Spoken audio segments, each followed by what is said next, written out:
यदि आपके मन में न्यू आ गया कि तो पहले भी सत्संग सुना था, गुरुजी वही बात फिर बताओ हैं।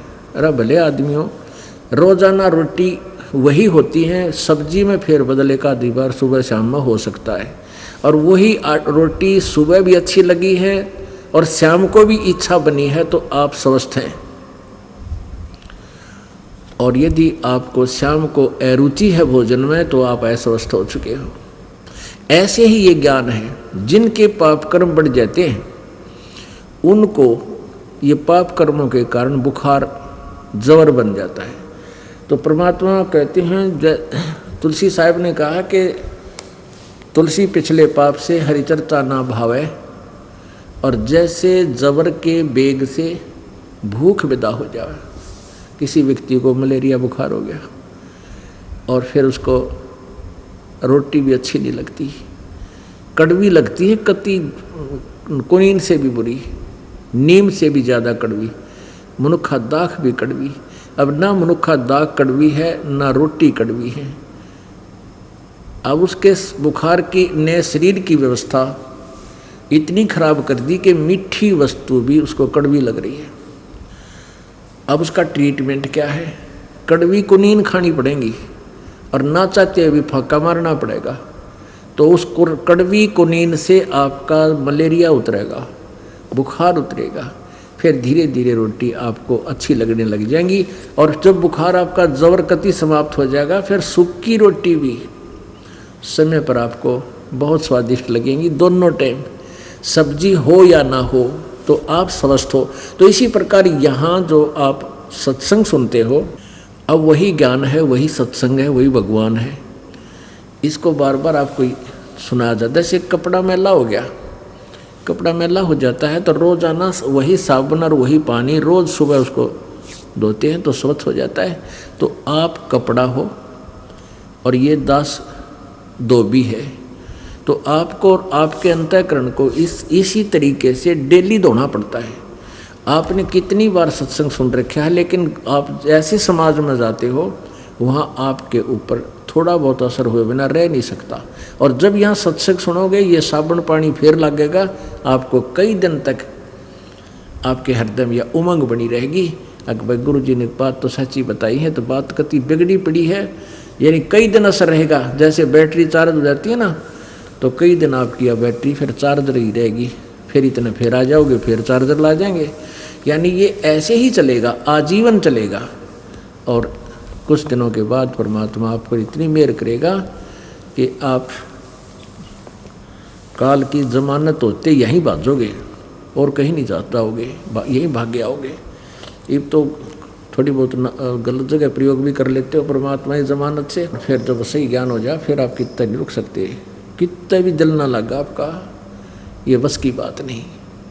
क्योंकि परमात्मा कहते हैं इष्ट मिले और मन मिले, और मिले सकल रसरीत, कह कबीर तहाँ जाइए रह संतन की प्रीत। कि जहाँ पर एक ही तो ज्ञान हो, एक ही जैसा भगवान, एक ही तरह के उनके विचार हों, वहाँ जाने से आपकी एक विशेष कसक बनी रहेगी, श्रद्धा बढ़ती चली जाएगी। इब जैसे आप चले जाते हो दूसरों के सत्संग में, हम इसलिए मना करते हैं कि वहाँ जाने से आपको हानि हो सकती है। जैसे आप किसी के सत्संग में जाते हो और वो कुछ और ज्ञान सुनाते हैं, जो दृढ़ भक्त हो चुके हैं, ज्ञान से परिचित हो चुके हैं, वो मार तो नहीं खाएंगे, लेकिन उन्हें आनंद एक आने का नहीं आ उनकी बातों में, तो टाइम में वेस्ट कराया। और जो कच्चे भगत चले जाएंगे तो वो उनको भरमा देंगे, हमारी करी कराई में न जाओगी। इसलिए हम ये आपको इसलिए मना करते हैं कि दूसरे के सत्संग में जाने से आपको हानि उठाओगे, क्योंकि वो सत्संग को नहीं। और मान लीजिए इस दास से ज्ञान प्राप्त करके और ये मंत्र प्राप्त करके कोई नकमी आत्मा आप पर गुरु बन बैठा हो और नाम देने लग जाए, यो ज्ञान सुनाने लग जाए, उसको अधिकारी को नहीं, तो भी आपके लिए वो खतरा जान का है, वो आपको लाभ नहीं दे सकता, वो अधिकारी नहीं है उपदेश देने का। तो इसलिए दास आपको बताता है, क्योंकि आपको उनके सत्संग यही सुना देता हूँ, मैं आपको दिखा देता हूँ ज्ञान, देखो ये ऐसे बोलता है, ये ऐसे बोलता है, इन्होंने ऐसे ज्ञान सुनाया। जैसे सुबह राधा स्वामी और धन धन सतगुरु वाला का सुनाया था, दिखाया था आपको, वो के वचन करते हैं सारे उठ पटांग। तो सत्संग नहीं है, वो तो इस जीव को भ्रमित करने के लिए, विनाश करने के लिए जीवन को एक अड़ंगा ज्ञान है। तो यह परमात्मा बताते हैं कि नर सेती तू पशुआ की जय दीजय बैल बना, और 56 भोग कहा मन बोरे कि तो कुरडी चढ़ने जा। फिर क्या बताते हैं,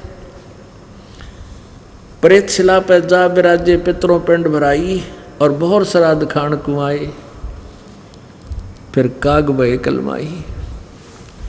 अपने आत्मा में जैसे प्रसंग चला था कि 13वीं किस लिए बनाई कि इसकी गति करवाएंगे। फिर फूल उठा के ले गए, वो अस्थि उठा करके गंगा में जाकर बहाई, किसी पंडित यानी गुरु जी के माध्यम से जंतर मंत्र करवा के। किस लिए कि तेरे पिताजी का मोक्ष हो जाएगा, माता जी पिताजी कोई भी है, इसकी गति हो जाएगी। उसके बाद फिर क्या हुआ, महीने मनाए, वर्षोधि बनाई, वर्षी, और फिर हो गए ये श्राद्ध शुरू। अब श्राद्ध किए, मान लीजिए आपके पिताजी पहले 365 दिन आहार किया करते थे, 365 दिन 2 बार और 3 बार भी खाते थे, चाय पानी भी पिया करते। अब इन नकलियों ने क्या बना दिया कि जिस तिथि को, 8म 6ठ 7म दूज चौथ को, जो भी जिस दिन आपके पिताजी की मृत्यु हुई थी, वो फिर आसोज के महीने में 16 दिन सेलेक्ट कर लिए, एकम से लेकर अमावस्या से लेकर पूर्णवासी तक। इन 16 दिनों में से किसी भी तिथि को मृत्यु हुई हो, उसी दिन उसके नाम तय श्राद्ध करवा दे। श्राद्ध कैसे करते हैं, गुरुजी आते हैं घर पे, आप पर रोटी बनाते थे पहले वो, क्योंकि दूसरे न स्वच्छ नहीं मानते थे, और आप पे अच्छा गिच घी गेरे देसी, आप बढ़िया हलवा ठोके, बढ़िया खीर बनावे खूब दूध की। और वो क्या करते थे, कहते थे पहले थोड़ा सा निकाल कर उस भोजन में से कहते ऊपर रख दो, परिवार वालों को कहते थे छत पर रखाओ। और फिर कहता देखना कौवा आ गया और भोजन खा गया, तुम्हारे पिताजी हो सकता कौवा बन गए हो, कौवा बन गए हैं और कौवे ने भोग लगा दिया तो तुम्हारे पिताजी को भोग लग गया, यानी ये तेरा पिताजी कौवा बन गया।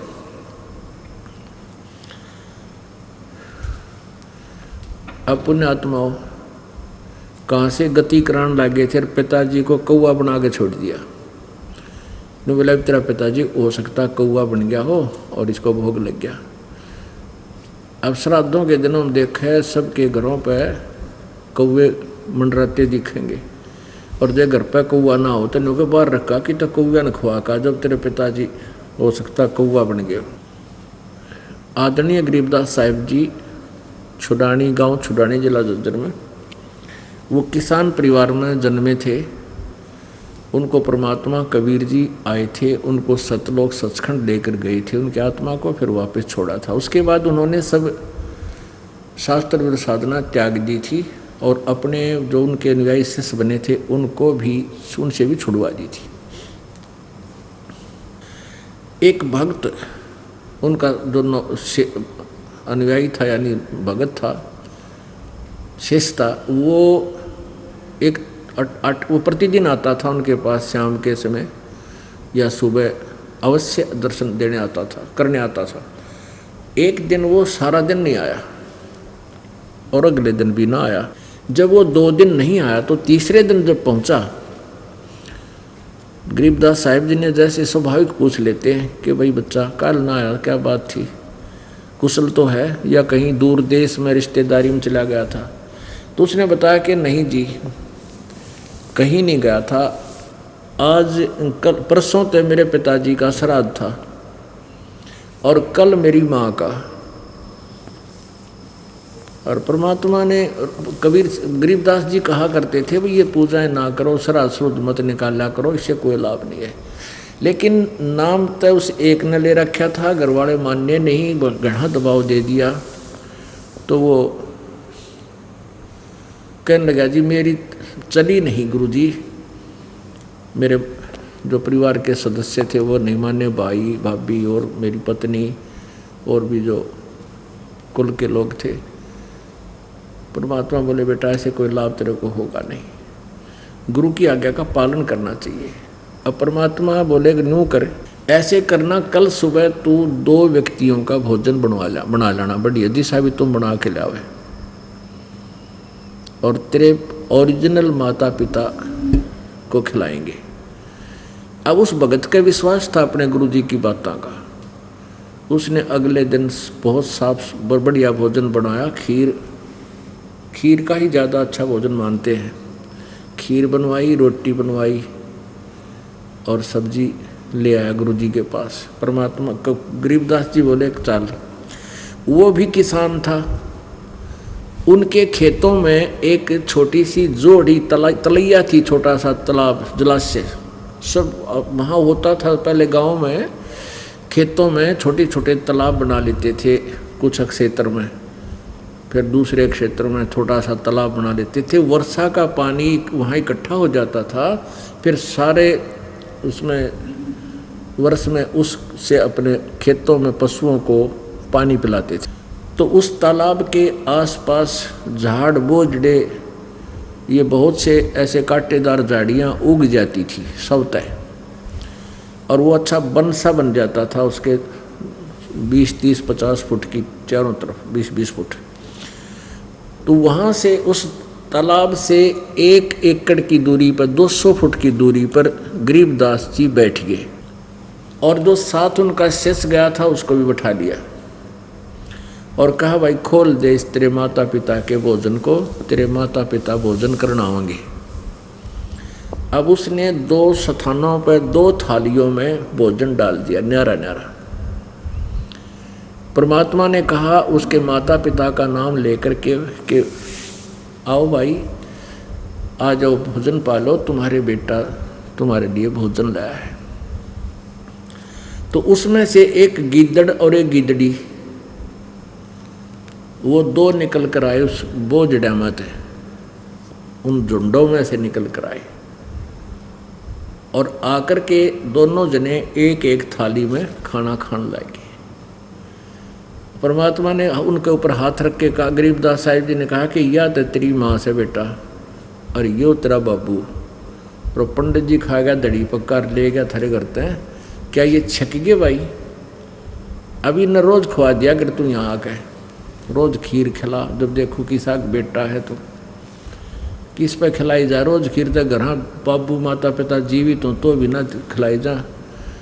और वो तो फिर गादड़ गाजड़ी थी, वो अगले दिन चली गई इधर उधर, वो नहीं। उसको कहने का भाव ये है कि ऐसी आंख खोल दी, उसके बाद उसने कान पकड़ दिया उस व्यक्ति ने कि हे गुरुदेव, या तो कति चौंध लाग रही है हमारा, कति भूल पड़ रही है परमात्मा। बता माँ बाप गादड़ गाजड़ी बन रहे, वो पंडित जी छक्के वहाँ घर बैठ के, और नो का कौवा तेरा बाप बन गया होगा। फिर कौवा बाप बन गया, उसका क्या ठेका ले रहे हैं? कहते वो पहले सतभक्ति करते अपना ठीक ठिकाना चले जाते, उनका पीछा छूट जाता। तो इस तरह की साधनाएं करवा कर हमें कौवे भी न बनवाए, नकली गुरुआ ने शास्त्र भी साधना करवा के आप भी करवाई, हमारे पूर्वजों से भी करवाई, फिर हमसे भी करवाई, श्राद्ध निकलवाए। वो शास्त्र भी साधना करवाने से फिर हम भी भूत बन गए। पुण्यात्मा, ये तो कोई रजा हुई है परमात्मा कबीर देव जी की अपने ऊपर। एक रुचि नाम का ऋषि था, रुचि नाम का, और वो वेदों को पढ़ता था। उस वेदों में कहीं पर भी ये श्राद्ध निकालना नहीं लिख रखा है, इनकी पूजा मना कर रखी है। गीता जी अध्याय नंबर 9 श्लोक नंबर 25 में कहा है, जो भूत पूजेंगे वो भूत बनेंगे। ये श्राद्ध निकालना, 13वीं वर्षी करना, ये पिंड भरवाना, ये भूता ही पूजा है। भूत पूजने वाले भूत बनेंगे, पितर पूजने वाले पितर बनेंगे। श्राद्ध निकालना पितरों की पूजा, और भाई देव पूजने वाले देवताओं के पास चले जाएंगे, उनके नौकर लगेंगे वहाँ पर। और मेरा पुजारी ब्रह्म का साधक ब्रह्मलोक में कहता है मेरे पास आ जाएगा। तो ये साधना भी हमारे से गलती इन्होंने करवाई, वेदों मना किया हुआ है। तो आपको दिखाते हैं, अभी एक रुचि नाम का ऋषि था, वो वेदों को पढ़ा उसने, उसके आधार पर निष्कर्ष निकाला कि एक परमात्मा की साधना करने से मोक्ष होगा, अन्य कोई पूजा करने से कोई लाभ नहीं। तो उन्होंने अपने निष्कर्ष निकाल लिया कि वेदों में यजुर्वेद अध्याय नंबर 40 के श्लोक नंबर 15 में लिखा है कि ओम कर्तु समर किलवे समर और कर्तुम समर। ओम नाम का जाप काम करते करते सिमरण करो, विशेष कसक के साथ सिमरण करो, मनुष्य जीवन का प्रथम कर्तव्य जान करके विशेष उसका सिमरण करो। तो ऐसे इन्होंने एक परमात्मा कि उसकी साधना से मोक्ष होगा ये तो निष्कर्ष निकल गया, लेकिन वो परमात्मा एक है कौन ये इनको नहीं पता लगा ऋषियों को, क्योंकि ये तत्व ज्ञान से अपरिचित थे। इसलिए इन्होंने अपने निष्कर्ष निकाल लिया, ओम नाम का जाप पूर्ण परमात्मा का मान लिया, जबकि ये ब्रह्म का है, पूर्ण ब्रह्म का नहीं है। वो तो गीता जी अध्याय नंबर 17 के श्लोक नंबर 23 में लिखा है कि ओम तत्सत इति निर्देश है ब्रह्म त्रिवेद समर्थ है। उस सच्चिदानंद घन ब्रह्म का, उस परम अक्षर ब्रह्म का ओम तत्सत केवल ये इस मंत्र के जाप करने का निर्देश है। ओम तो ब्रह्म का है, तत्सत ये सांकेतिक है, तत् ये परब्रह्म का है और सत ये पूर्ण ब्रह्म का है। ये दो गुप्त मंत्र है, ये दास बताएगा, ये तत्सत नहीं है। तो उसने दृढ़ निश्चय किया, ना शादी करवाई रुचि ऋषि ने, और 40 साल की उम्र होगी। तब उसके 4 पितर दिखाई दिए पिछले, पिताजी, दादाजी, तीसरा दादाजी और चौथा दादाजी, वो सारे भूत बन रहे पितर।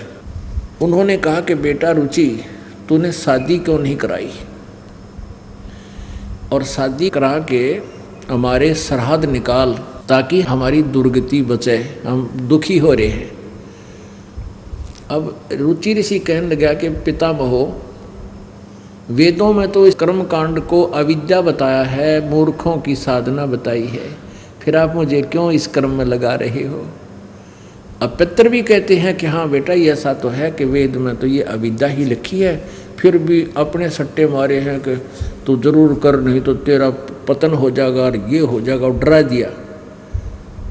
फिर उसने पंगा पाया, फिर कहने लगे मान ले मैं ब्याह भी करवाऊँ तो आधी उम्र का होगा, 40 साल का मैंने लड़की कौन देगा। फिर पितर कहने लगे तू तपस्या कर ले, हैं देखो उसके कर्म फोड़ दिए। पत्नी प्राप्ति के लिए उसने फिर तपस्या करी। फिर कहते जल में से एक औरत आई, वो अपनी लड़की को साथ ले आई और कहने लगी रुचि मैं तेरे से इसकी शादी करती हूँ। जब रुचि ने उसके लिए ब्याह करवाया, फिर वो उसके श्राद्ध काटे, वो भी भूत बनवा दिया। बताए न के फूके। अब देखो ये मार्कंडे पुराण देखिएगा, मार्कंडे पुराण गीता प्रेस गोरखपुर से प्रकाशित है।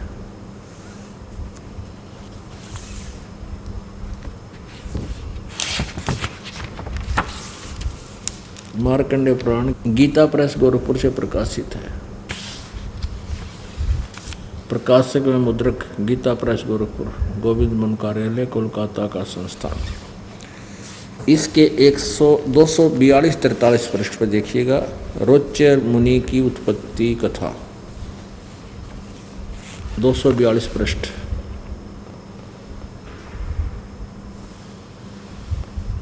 संक्षिप्त मार्कंडे पुराण, रोच्य मुनि की उत्पत्ति कथा। मार्कंडे जी कहते हैं ब्राह्मण, बात है पूर्व काल की बात है, प्रजापति रुचि ममता और अहंकार से रहित इस पृथ्वी पर विचरते थे। उन्हें किसी से भय नहीं था, वे बहुत कम सोते थे। उन्हें न तो अग्नि की स्थापना की थी और न अपने लिए घर ही बना रखा था। वे एक बार भोजन करते थे और बिना आश्रम के ही रहते थे। उन्हें सब प्रकार की आसक्तियों से रहित एवं मनोवृत्ति से रहते देख उनके पितरों ने उनसे कहा। पितर बोले, बेटा विवाह सर्ग अपवर्ग का हेतु होने के कारण एक पुण्यमय कार्य है, उसे तुमने क्यों नहीं किया। गृहस्थ पुरुष समस्त देवताओं, पितरों, ऋषियों और अतिथियों की पूजा करके पुण्यमय लोकों को प्राप्त करता है। मोक्ष नहीं, पुण्यमय लोकों को प्राप्त करता है। वह सभा के उच्चारण से देवताओं को, सवधा शब्द से पितरों को तथा अन्नदान बलि वैश्वदेव आदि से भूत आदि प्राणियों तथा अतिथियों को उनका भाग समर्पित करता। बेटा, हम ऐसा मानते हैं कि गृहस्थ आश्रम को स्वीकार न करने पर तुम्हें इस जीवन में कलेश पर कलेश उठाना पड़ेगा और मृत्यु के बाद और दूसरे जन्म में भी कलेश ही भोगने पड़ेंगे। रुचि ने कहा, पितृगण, परिग्रह मात्र ही अत्यंत दुख एवं पाप का कारण होता है तथा उससे मनुष्य की अधोगति होती है। यही सोचकर मैंने पहले स्त्री संग्रह नहीं किया। मन और इंद्रियों को नियंत्रण में रखकर जो यह आत्म संयम किया जाता है वह भी परिग्रह करने पर मोक्ष का साधक नहीं होता। ममता रूप कीचड़ में सना हुआ होने पर भी यह आत्मा तो परिग्रह शून्य चित्तवर्ती जल से प्रतिदिन धोया जाता है। यह श्रेष्ठ प्रयत्न है। जितेंद्रिय विद्वानों को चाहिए कि वे अनेक जन्मों द्वारा संचित कर्म रूपी पंख में सने हुए आत्मा को सदा सदसना रूपी जल में आसना रूपी जल में प्रक्षालन करें। ये क्या कह रहा है कि ये पितर तन्यू के इसने बढ़ोआ है कि ब्याह नहीं करवाया था तू पाप का भागी हो जाएगा, ये पुण्य में कर्म है और तेरा आगे भी कलेश होगा, रिब्बी भी कलेश बिना ब्याह के। और यूँ रुचि ठीक कह रहा है कि ब्याह है सबसे बड़ा कलेश है। इसके लिए आप मेरे प्रेरणा कर रहे हैं और परमात्मा पाने के लिए तो इन सभी विकारों से उल्टा हटकर ही साधना की जाती है, जैसे इसने अपने विचार बताए। और फिर पितर क्या कहते हैं देखिए, इनका उद्देश्य यही था कि इसने भी फंसावा। पितर बोले, बेटा, जितेंद्रिय होकर आत्मा का प्रक्षालन करना उचित ही है, किंतु तुम जिस पर चल रहे हो वह मोक्ष मार्ग है। किंतु बता, पितर भी कहे कि बेटा, जितेंद्रिय होकर आत्मा का प्रक्षालन करना उचित ही है, किंतु तुम जिस मार्ग पर चल रहे हो मोक्ष मार्ग है, यानी तेरा कल्याण हो जाएगा इससे तो। किंतु फल इच्छा रहित दान और शुभाशुभ उपभोग से भी पूर्वकृत अशुभ कर्म दूर होते हैं। इसी प्रकार आगे देखो, पूर्व जन्म में किया हुआ मानव का शुभ अशुभ कर्म सुख दुख में भोगों के रूप में प्रतिदिन भोग कर ही अक्षीण होता है। अब यहाँ तक ये कह रहे हैं कि उससे भी शुभ पूर्वकृत अशुभ कर्म दूर होता है, और यहाँ तुरंत कह रहे हैं कि पूर्व जन्म में किया हुआ मानव का शुभ अशुभ कर्म सुख और दुख में भोगों के रूप में प्रतिदिन भोगने पर ही अक्षीण होता है। यानी यहाँ तो ये कह रहे हैं कि तू जो हम बताओ ऐसे कर लेगा तो तेरा अशुभ कर्म दूर होता है। और ये यहाँ नो कहे हैं पूर्व जन्म में जिसा किया है उसको तो भोगने से ही, यानी सुख भी भोगने से खत्म होगा और दुख भी भोगने से ही खत्म होगा। रुचि ने पूछा, पितामहो, वेद में कर्म मार्ग को अविद्या कहा गया है, फिर क्यों आप लोग मुझे उस मार्ग में लगाते हो? पितर बोले, यह सत्य है कि कर्म को अविद्या ही कहा गया है, इसमें तनिक भी मिथ्या नहीं है। फिर और थारा शर रह गया जब तुम भी मानो। ये देखो इसके पितर, ये देखो ये पितर बुरा रखे चित्र भी, ये तीनों ब्राह्मण थे ऋषि। आप तक कर्म फोड़ गए इस बेटे नोर फंसाने के लिए डरा दिया और फिर के वचन सुना दिए। ये बेचारा इनके कुसंगत को असत्संग को सुनकर ये भी डगमग हो गया, जबकि ये ठीक विचार पर चल रहा था। आप पितर भी मान रहे हैं कि जो कर्म कांड है श्राद्ध आदि निकालने, ये है तो मूर्खों की पूजा।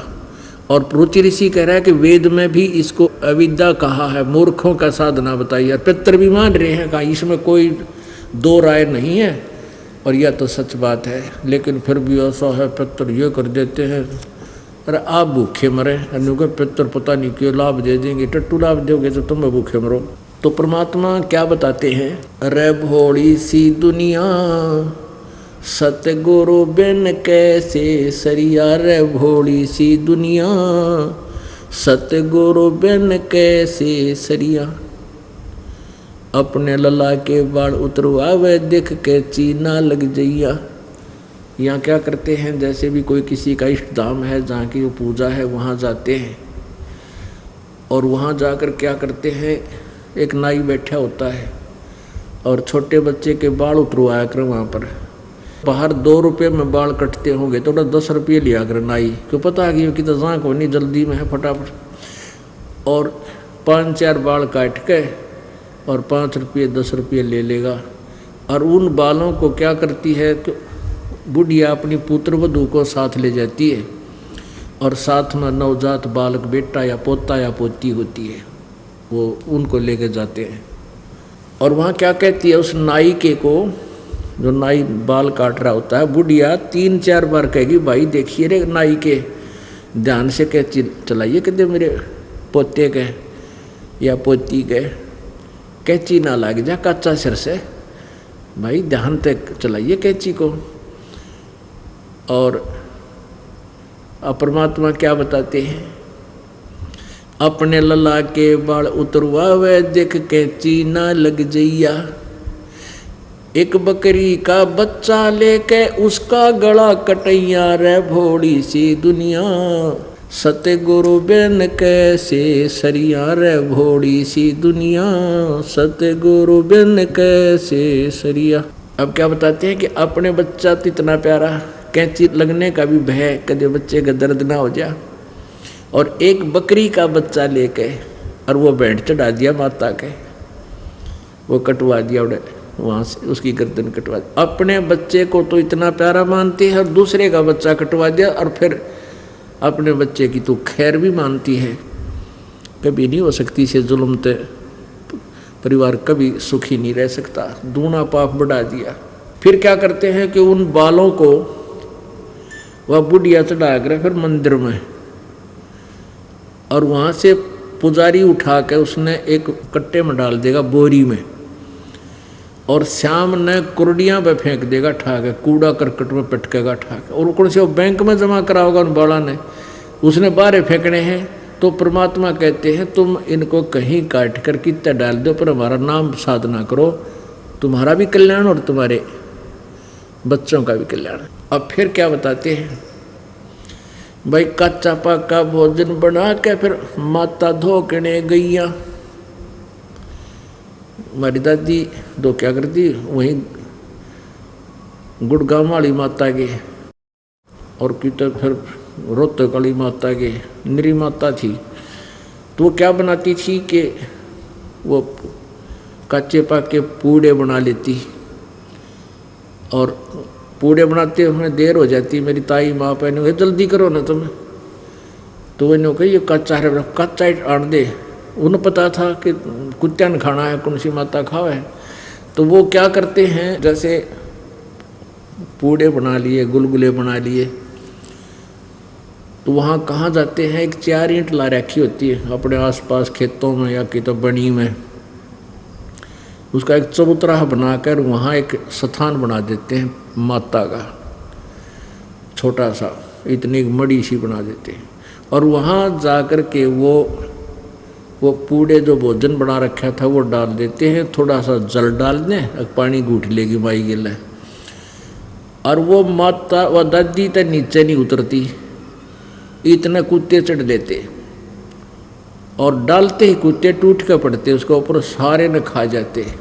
और कुत्ते में एक आदत और बूढ़ी हो से, वो खा पी कर चलते हैं, मूत के भी उस मंडी पे जाया करे, वो पेशाब भी वहीं करता। फिर तो परमात्मा क्या बताते हैं, कच्चा पक्का भोजन बना के माता धोकने गईया, उस माता ऊपर कुत्ता मुते वो क्यों ना मर गईया रे भोली सी दुनिया, सतगुरु बिन कैसे सरिया रे भोली सी दुनिया, सतगुरु बिन कैसे सरिया। फिर क्या बताते हैं, जीवित बाप के लट्ठम लट्ठा फिर मुँह गंग पुचैया, जीवित बाप के लट्ठम लट्ठा फिर मुँह गंग पुचैया, जब आवे आसोज का महीना वो कौवा बाप बनैया रे भोली सी दुनिया, सतगुरु बिन कैसे सरिया रे भोली सी दुनिया, सतगुरु बिन कैसे सरिया। अब देखो पिताजी जीवित थे तब उनकी सेवा करते, उनकी आत्मा को सुख देते समय पर संदेश, क्योंकि वैसे तो माता पिता जब तक स्वस्थ हैं उनको किसी के उसकी आवश्यकता नहीं पड़ती सेवा की, उनको प्यार दे। राजी बोले और जो उनकी डिमांड हो, छोटी मोटी डिमांड हो, कभी को कुर्ता ला दे, को धोती ला दे, बस इतनी माँ बाप की, और ज़्यादा नहीं मांगते बेचारे, उनको पता है क्योंकि उनकी सब इच्छाएं लगभग कम होली होती हैं। तो उनको प्यार से ही बोल पड़े, समय पर रोटी दे दे, इतना। और जो माले बीमार सीमार हो जाए उनकी खूब सेवा करे, ट्रीटमेंट बढ़िया कराओ उनका। अब जब तो कहते हैं पिताजी जीवित है तब तो 100 बार लड़ाई करेंगे। एक व्यक्ति, ये दास जेल में था, ये झूठे केस में हमें जेल में जाना पड़ा इस संघर्ष के कारण। तो वहाँ एक व्यक्ति आ रहा था, हमने पूछा भाई आप किस केस में आ रहे हो? तो एक और बोला जी इसने अपने बाप मार रखे है। मैं कह रहा चाला कर दिया तनते, बाप भी क्यों मार दिया रहे। तो वो दूसरे ने बताया, उसके सामने कह रहा था कि इसके पिताजी की पेंशन आया करती और वो बड़े भाई में था, और माँ इसकी तरफ, माँ और माता और पिता को इन्हें बांट रखा था, 2 भाई हैं ये, कि मैं माँ को अपने पास रखूँगा, तू बाप ने। अब माँ को इसलिए रख रहा था कि उसके छोटे छोटे बालक थे, उन नवा खिलाव थी, पाले पोसे थी, वह खेत में काम करे थे, और बाप की आओ थी पेंशन। तो जब तो भाई का जब मैं ला दिया कि ना बाबू न तो ले ले, माँ न मैं लूँगा, बालक खिलवाने हैं। अब वो कहने लगा फिर बाद में कि भी माँ बाबू की आधी, पिताजी की आधी तनख्वाह मुझे, पेंशन मुझे दो। और बाबू नाट के बोला ना दूँ, तू के बड़ी सेवा करे भाई, अब सेवा कराइयो मैं तो पेंशन इसको दूंगा, ऐसा कुछ उनकी कहा सुनी होगी।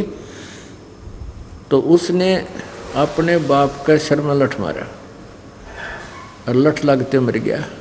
तो फिर तो मुझे भी बड़ा अफसोस हुआ, माँ देख किसी कलयुगी बेटे जुल्म कर दिया, मुझे नहीं पता था किस लिए मारा इसने। तो वो कहने लगा, वो बोला रत्न जुल्म कर दिया, बाप की तरफ तेरा हाथ कैसे उठ गया?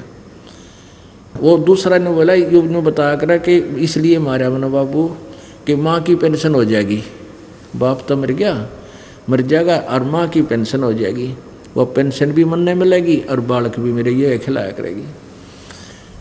अरे तेरा नाश जाइयो, ओए होए हे भगवान, ऐसे जालिम लोग हो गए। बिना ज्ञान के लालच के अंदर कहाँ तक गिर गया इंसान। काफ़ी देर तक ऐसी, उसको तो के कहाँ थे, वहाँ सारे सरपरे इकट्ठे हो जाते हैं, कौन ज्ञान सुना था। बहुत देर तक जी दुखी रहा, हे परमात्मा, ओए होए, इस एक बगैर ज्ञान के इस जीव का कितना नेचर गिर गया, कितने नीचता पा गया यू। तो क्या बताते हैं, जीवित बाप गेल तो लट्ठम लट्ठा और मुँहे गंग पहुँचैया, मरे पाछे ने गंगा में कल्याण करवा का। और फिर आवे आसोज का महीना, फिर कौआ बाप बनैया। आसोज के महीने में ये गुरुजी कहेंगे देख श्राद्ध निकाल दे रही है, देख ऊपर कौआ खा गया, तेरा पिताजी कौआ बन गया। और परमात्मा क्या बताते हैं, जय सतगुरु की संगत करते तेरे सकल कर्म कट जाई, अमरपुरी पर आसन होते जहां धूप ना छाई। गरीबदास साहिब जी कहते हैं कि कबीर परमात्मा जी ने हमें ये ज्ञान दिया, जय सतगुरु की संगत करते, ना तो पितर बनना, ना भूत बनना था, ना कोई श्राद्ध निकालना, और सतलोक में चले जाते हैं। अपने आत्माओं, एक यथार्थ कथा आपको दास सुनाता है। मेरे पूज्य गुरुजी, ब्राह्मण कुल में जन्म था इनका। ये जो संसारिक जो हमारे चले हुए हैं समुदाय, ब्राह्मण तो नहीं कहते थे, वो पंडित वही होता है, ज्ञान से परिचित हो जाता है। विद्वान पुरुष को पंडित कहते हैं, पंडित सोए जो पिंड की जाने। मेरे दादा गुरुजी यानी गुरुजी के गुरुजी जाट जाति से थे, गांव छावड़ा नजफगढ़ के पास दिल्ली में, वहाँ के रहने वाले थे। और वो फिर घर त्याग करके हमारे जो तीसरे चौथे दादा गुरुजी थे उनके साथ वो घर त्याग कर चले गए थे और वहाँ फिर उन्होंने उनको काशी विद्यापीठ में पढ़ा दिया था। तो पंडित कहलाए, पंडित चिदानंद जी। अब उनका आश्रम है खरखोदा के पास, गोपालपुर गांव है, उसमें एक आश्रम बना हुआ है, उसमें लिखा पंडित चिदानंद जी आश्रम। तो वो जाट होते हुए पंडित कहलाए क्योंकि वो पंडित थे। उन्होंने वो ऐसी अपनी वो शिक्षा ग्रहण की थी जिस कारण वो पंडित बने। और मेरे गुरुजी ब्राह्मण कुल में जन्म थे, वो पंडित नहीं कहते थे अपने आप को, क्योंकि वो तत्व ज्ञान से परिचित थे। पंडित कोई जाति से नहीं बनता, जैसे कोई वैद्य होता था, चौथा पांचवा दादा किसी का, वो अच्छा वैद्य था और नाड़ी देकर दवाई दे देता था, सबको राहत मिलती थी, वो वैद्य था। फिर उसके वंशजों को भी वैद्य कहने लग गए। अब 5वीं पीढ़ी मारे जानते को ना पेट के दर्द की दवाई, वो भी नहीं कहे फलाना राम वैद्य, और वो खुद भी लिखता है, खुद भी अपने सरनेम बना लिया उन्होंने। तो ऐसे जो ब्राह्मण हैं वो ब्राह्मण नहीं है, वो वैसे सरनेम बना रहे हैं अपना। ब्राह्मण सोए जो ब्रह्म पहचान है, ब्राह्मण वही है जो परमात्मा को पहचान ले। आप जी ब्राह्मण हैं, हम ब्राह्मण हैं, हमने भगवान को पहचान लिया है। तो मेरे गुरुजी जो थे वो 16-17 साल की आयु के थे, खेतों में पाली जाया करते, क्योंकि वो ब्राह्मण जाति वैसे फीत ब्राह्मण की थी, खेती का काम करते थे पूरा परिवार सारे। गांव पैतावास है दादरी के पास, बड़ा पैतावास, भिवानी दादरी रोड पर 1 किलोमीटर अंदर जा कर के, 1.5 किलोमीटर अंदर जा कर के बड़ा पैतावास एक गांव है, वहाँ के रहने वाले थे। तो उन्होंने ये विचार सुन लिए, सत्संग सुन लिया हमारे यानी दादा गुरुजी के। एक कोई व्यक्ति था जिससे प्रेरित हुए वो, तो उन्होंने सत्संग सुन लिए भी भगवान की भक्ति करनी चाहिए। मनुष्य जीवन कोट जन्म तन भरमत हो गया, कुछ ना हाथ लगे रे, कुकर सुकर खरबोरे कौआ अंश बुगारे। तो वो घर त्यागना चाहा उसने कि तो बहुत बुंडी बीमारी फंसा, ये तो असंग जन्म हो गए, धंधा करते नहीं तो पीछा छूटे जो बात बने। तो वो सोचते रहे। एक दिन खेतों में पाली जाया करते थे, पहले पढ़ाई कम होया करती थी, तो उन्होंने दृढ़ निश्चय कर लिया जाने का। 2 जोड़ी कपड़े ले गया करते, एक पहन रखी थी, एक और ले गए। तो शाम के समय वो जो ग्वाले दूसरे पाली थे वो उन्हें कहने लगे भाई तुम चलो पशुओं को ले चलो, आप कहाँ जा रहे हो, मैं अभी थोड़ा फ्रेश होया हूँ। तो वह पहले वन बहुत होता था खेतों में, बहुत झाड़ वो जड़े बड़े बड़े कांटेदार वृक्ष और नेरे खड़े रहा करते थे, वैसे भी वृक्ष। तो अंदर घुस के, अंदर जाकर उन्होंने क्या किया, काफ़ी दूर अंदर जा कर के कोई पशु, जैसे पशु खा रखा था किसी हिंसक पशु ने, उसके हाड़ पड़े थे वहाँ पे, वहाँ अपने कपड़े पाड़ के उन हड्डों पर डाल दिए, उन हड्डियों अस्थियों पर डाल दिए आसपास, और स्वयं दूसरे कपड़े बदल कर दूसरी साइड से निकल कर हरिद्वार पहुँच गए। वहाँ जाकर के वो दीक्षित हो गए, नाम ले लिया हमारे गुरुजी दादा गुरुजी से, उनके साथ रहने लगे। फिर वो वापस घर पे नहीं गए मुड़ के, फिर बाद में गए जब वो 103-4 साल के 5 वर्ष के हो चुके थे, तब वो दोबारा अपने घर गए। जब ये दास भी साथ गया था, उनको पता लग गया उनके बारे में, फिर मैं पहुंच गया था वहाँ। तो क्या हुआ, फिर हम जब वापस गए, जब पता चला उनकी सारी कहानी का, तो वो क्या हुआ कि गांव वालों को पता चला भी छोटा लड़का नहीं आया, क्या बात होगी। घर वाले सारे चिंतित हुए, पालियों से पूछा भाई तुमने कहाँ छोड़ दिया उसको, कहने लगे जी वो ऐसे ऐसे जंगल में चला गया। ने बोला मैं हूँ तुम चलो, मैं आ रहा हूँ तुम चलो। तो रात्रि के समय लालटेन लुटन होया करती, पहले टॉर्च भी ना थी, लालटेन जगा करके सारे घूमे देखा। तो वहाँ क्या पाया कि एक वो कपड़े वहाँ फटे हुए उसके, और वहाँ पर अस्थि पड़ी। सब ने विचार ला लिया वे बच्चा यहाँ आ गया कि किसी वैसे दूर जंगल में बड़ा भूल गया, किसी हिंसक पशु ने खा लिया। अब अंधेरे में फटाफट वो आड़ भी उठा लिए, वो कपड़े भी उठा लिए, और उनको बांध लाए गठड़ी सी और सहा कर दिया। अंतिम संस्कार कर दिया, हाहाकार मच गई। फिर उनके 13वीं भी हुई, फिर महीने भी बनाए और फिर श्राद्ध निकालने शुरू हो गए। अब ये दास जब पता चला मेरे गुरुजी का कि 1995 में मेरे गुरुजी पंजाब में आश्रम बना हुआ तलवंडी भाई जिला फिरोजपुर में, उनके पास हमारे इस दास के जो उन्होंने आदेश दे दिया था इस दास को उपदेश देने का, और इस दास के 2 शिष्य उनकी सेवा में भेज रखे थे, अपने दादा गुरुजी की सेवा में, उनके दादा गुरुजी से। तो वो उनके साथ वहाँ आ गया अपने घर पर। इच्छा बढ़ गई घर जाने की। अगर एक बार देखता हूँ, वो गए थे इसलिए कि चलने की तैयारी होगी और उनका भ्रम रह रहा है, वो भ्रम मिटाया हूँ। तो हमें पता चला कि ऐसे ऐसे गुरुजी यहाँ आगे हैं और 1 हफ्ता डटेंगे, तो हम भी पहुँच गए। वहाँ उनकी भाभी जी थी, वो लगभग 95 साल की, 90-92 साल की हो रही थी। तो वहाँ जब गुरुजी पहुँचे, उन्होंने जाते ही अपना घर बता दिया कि यहाँ हमारा घर था, ये मेरे चाचे का घर है, और ऐसे ऐसे हम इतने भाई थे। ये सारी कहानी बता दी। सारा गांव इकट्ठा हो गया। उनका नाम हरद्वारी था, गांव का नाम, फिर नाम बदल लिया उन्होंने, रामदेवानंद जी महाराज नाम रखा। तो सब कहने लगे हरद्वारी आ गया, बामणा का हरद्वारी जीव है, जीव है। सारा गांव इकट्ठा हो गया। वो वहाँ रुके हुए थे। ये दास पहुँच गया तो उनकी भाभी जी से जिक्र हुआ।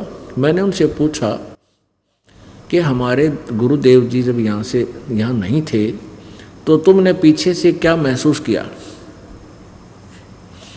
वो कहने लगी जी क्या महसूस किया, मैं जब ब्याही आई मुझे इनके श्राद्ध निकाल दे पाए थे, और लगभग 70 श्राद्ध में अपने हाथ तक काट रही निकाल रखे हैं। और जब भी घर में कोई नुकसान हो जाता, फसल ना होती या भैंस बीमार हो जाती, हम अपने वो बामणा के भी और हों से वो बामण ठग टाइप के पास, तो वो क्या बताता था कि तुम्हारा हरद्वारी जो है वो निसंतान मरा हुआ है और वो तुमने दुख दे है, उसके 500 लत्ते निकाल दो, उसके इतने रुपये दे दो, तुम फसल का 4था हिस्सा दिया करो मेरे ताई, जब उसका अनुष्ठान करूँगा। हम सारा कुछ कराते आ रहे थे और उस ब्राह्मण को हम देते रहते थे जो भी वो बताता था। मैंने उनसे कहा माई अब तो छोड़ दे इस श्राद्ध श्रुद्ध निकालना, ये सब गलत पूजाएं। तो नो बोली ना भाई, नो कैसे छोड़ दें, ये तुम्हारी वो है लाग से पुरानी, यह तुम्हारी परंपरा है, नो के छुट्टे से हम कुएं में पड़ जाना छुट्टे है। और जब आपने आप बता रही है कि इतने झूठे नकली आदमी वह यो हमारे गुरु जी जीवित हैं और वो कह रहे वो मर गए हैं और मेरे पास भूत बनकर तुम हानि कर रहे हैं, और वो ये कर रहे कल्याण देश का, कितने जीवों का उद्धार कर दिया इन्होंने उपदेश दे देकर। कति नहीं मानी हुआ बुढ़िया, अरे तेरा गजब हो। ये कहते जानबूझ साची तजर करे झूठ तने, और ताकि संगत है प्रभु सोपन में भी ना दे। इन गुरुआ गांव बिगाड़े संतो गुरुआ गांव बिगाड़े, ऐसे कर्म जीव कहला दिए ईब जड़े नहीं जाड़े। ये इसे रंग दिया उल्टे रंग में, ईबिन से ये उल्टी साधना छुड़वाए तो भी ना छूटती। प्रत्यक्ष देख रहे हैं कि वो सारी झूठ थी, वो बकवास करते थे कि वो हरद्वारी सिद्ध है, हानि करता है, और ये वो परमात्मा की प्यारी आत्मा दुनिया का कल्याण किया करती थी। तो यहाँ परमात्मा कहते हैं कि जय सतगुरु की संगत करते तेरे सकल कर्म कट जाई, और अमरपुरी में यानी सतलोक में तुम्हें स्थान मिलता जहां कोई दुख नहीं। पुण्यात्माओं, सत्संग प्रारंभ हुआ था कि मात पिता मिल जाएंगे, 184 माँ, और सतगुरु सेवा और बंदगी फिर मिलन की ना, यानी संत का मिलना, सत्संग का मिलना, ये सबसे बड़ी दुर्लभ वस्तु है, और वो आपको सुलभ होगी है।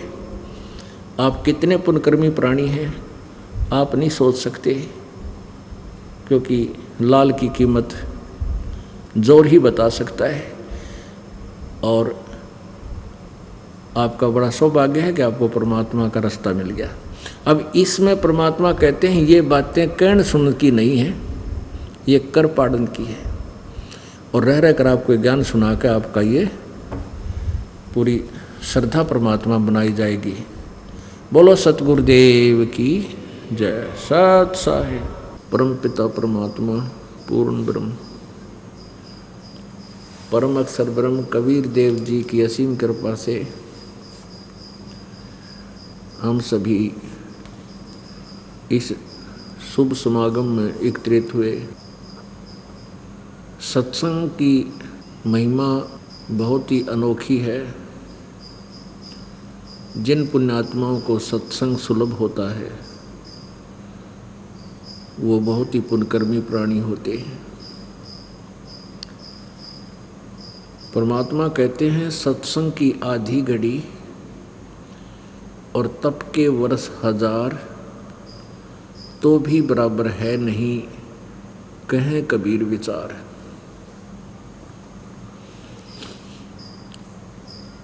जैसे तप करते हैं 1000 वर्ष तप किया, इतने वर्ष उसको राज्य प्राप्त हो जाता है। राज्य पाकर के फिर वो प्राणी अत्यधिक पाप करता है, अभिमान से भर जाता है, वो भूल जाता है तो एक जीव भी है। अहंकार बहुत हो जाता है जिस कारण से वो पाप इकट्ठे करके फिर नरक में स्थान प्राप्त करता है। और जिस प्राणी को आधी घड़ी का भी सत्संग मिल गया तो भी कुछ ना कुछ राहत आपको देगा, क्योंकि एक बार स्टार्ट हो जावे परमात्मा की महिमा। सत्संग थोड़ा बहुत सुना है तो उसका कुछ असर होगा, फिर रुचि बनेगी, धीरे धीरे फिर घंटों सत्संग सुनने की रुचि आपकी बन जाएगी। और सत्संग से ही ज्ञान होता है कि मनुष्य जीवन का कर्तव्य क्या है, हम कर क्या रहे हैं, हम करने आए क्या थे, इस मनुष्य जीवन को हमने कैसे सफल करना है। तो वो ज्ञान सत्संग से ही होता है। और सत्संग इस ब्रह्मांड में, काल के लोक में, इन सभी 21 ब्रह्मांडों में सत्संग केवल परमात्मा ही कर सकते हैं, वही बता सकते हैं। उन्हीं के द्वारा उस परमेश्वर ने 600 वर्ष पूर्व आकर के काशी में जुलाहे की भूमिका करके और साथ में एक तत्वदर्शी संत सतगुरु की महिमा की लीला करके उन्होंने सत्संग किया था। वो वचन सत्संग के नोट किए गए थे। उन सत्संग के वचनों को आज ये दास उस परमात्मा के द्वारा दिए गए उन वचनों को ये दास आपको सुना रहा है और उनके गूढ़ रहस्यों से परिचित करा रहा है। इसके अतिरिक्त इस ब्रह्मांड में, 21 ब्रह्मांड में सत्संग नहीं है। किसी को भी आध्यात्मिक यथार्थ ज्ञान नहीं है। आध्यात्मिक यथार्थ ज्ञान का प्रचार ही सत्संग कहलाता है। बाकी तो अपने अपने सट्टे दुनिया मारेगी, संगी रागनी बना कर दुनिया को अपने पीछे लगा के बहुत बढ़िया बात बताई भाई। अब अनजान व्यक्ति को तो कोई भी थोड़ी बहुत सी हटकर बात बता दे, ज्ञान सुना दे, वो अच्छा लगने लग जाता है। लेकिन सत्संग तो परमात्मा ही आकर बताता है। यही वेद गवाही देते हैं कि परमात्मा अपनी महिमा को, अपने द्वारा रची हुई सृष्टि को, अपने यथार्थ ज्ञान को स्वयं ही आकर के बताता है। अब यहाँ प्रसंग एकदम सट्राई करती है ये बात, और प्रश्न, ढेर सारे प्रश्न उठते हैं। क्या सत्संग किसी के पास नहीं है, यानी यथार्थ ज्ञान किसी के पास नहीं है? हाँ, नहीं है। ब्रह्मा विष्णु महेश तक को भी यथार्थ ज्ञान नहीं है, तो अन्य को कैसे होगा? क्योंकि पवित्र हिंदू धर्म तो उन्हीं का पुजारी रहा है। अब ये कि एकदम सट्राई करती है ये बात कि ये कैसे हो सकता है कि ब्रह्मा विष्णु महेश को भी ज्ञान नहीं। तो पुण्यात्मा ये समझेंगे कि ये रामपाल मेंटल है और ये झूठ बोला नरी। हाँ, जब तक आप प्रमाण नहीं देखोगे तब तक तो ये सोचना आपके लिए अनिवार्य है। और जब आप प्रमाण देख लोगे फिर भी गलत बोलते हो इस दास के विषय में, फिर तुम्हारी भांग का नशा तुम्हारे अंदर है, कोई तुम होश में नहीं हो। जो प्रत्यक्ष प्रमाण देखकर भी नहीं मानते हैं उनके लिए परमात्मा कहते हैं जानबूझ साची तजय करे झूठते ने, और ताकि संगति है प्रभु सौपन में भी ना दे। वो मूढ़ व्यक्ति होते हैं जो प्रमाण देखकर भी नहीं मानते और फिर भी बकवास करते हैं। प्रमाण के लिए देखिएगा श्रीमद् देवी भागवत सचित, मोटा टाइप केवल हिंदी, गीता प्रेस गोरखपुर से प्रकाशित।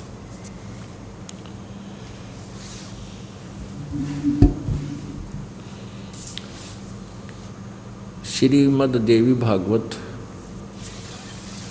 गीता प्रेस गोरखपुर से प्रकाशित है।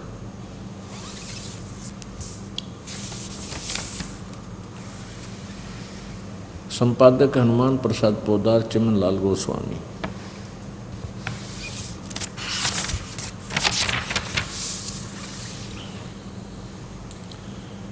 प्रकाशक मुद्रक है गीता प्रेस गोरखपुर, गोविंद भवन कार्यालय, कोलकाता का संस्थान। इसके 28 पृष्ठ पे 28 पृष्ठ पर देखिए।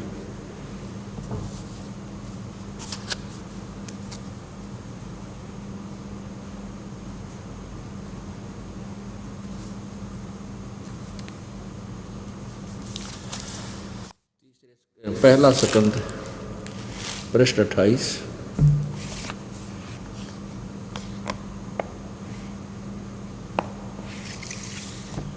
और ये प्रथम स्कंद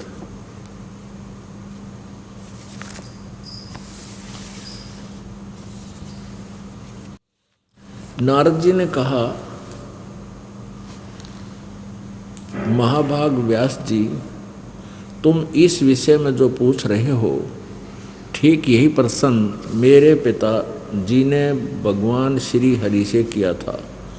देवा अधिदेव भगवान जगत के स्वामी हैं, लक्ष्मी जी उनकी सेवा में उपस्थित रहती है, दिव्य कौस्तुभमणि उनकी शोभा बढ़ाती है, वे शंख चक्र गदा लिए रहते हैं, पीतांबर धारण करते हैं, 4 भुजाएं हैं, वक्ष स्थल पर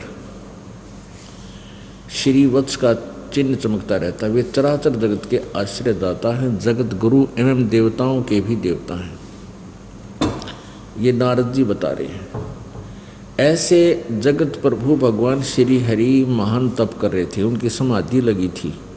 ये देखकर मेरे पिताजी ब्रह्मा जी को बड़ा आश्चर्य हुआ।